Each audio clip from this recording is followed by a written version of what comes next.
Prihlásenie. Po obdržaní prihlasovacích údajov, po online alebo fyzickom školení, sa na stránke baliky.etabletka.sk prihlásite do ovládacieho panelu pre balíky. Potom kliknete na tlačidlo Pokračovať a zadáte prihlasovacie údaje, ktoré ste obdržali po školení.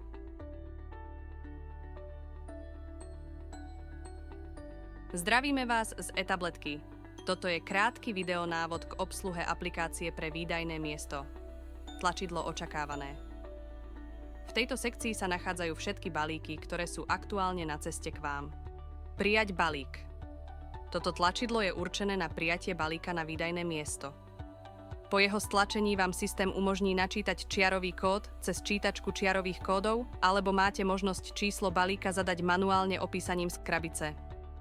Tlačidlo Vydať balík. Pri vydaní balíka je nevyhnutné zadanie overovacieho kódu, ktorý bol zaslaný zákazníkovi cez správu na telefónne číslo uvedené v objednávke. Tlačidlo Vrátiť balík. Toto tlačidlo je určené na vrátenie balíka vodičovi uniformy. Po jeho stlačení vám systém umožní načítať čiarový kód cez čítačku čiarových kódov, alebo máte možnosť číslo balíka zadať manuálne opísaním z krabice. Sekcie Vydané, Vrátené a Expirované.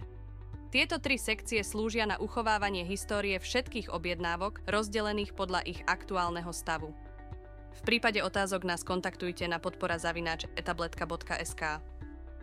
Prajeme vám veľa úspechov pri používaní našej aplikácie Balíky. Ďakujeme.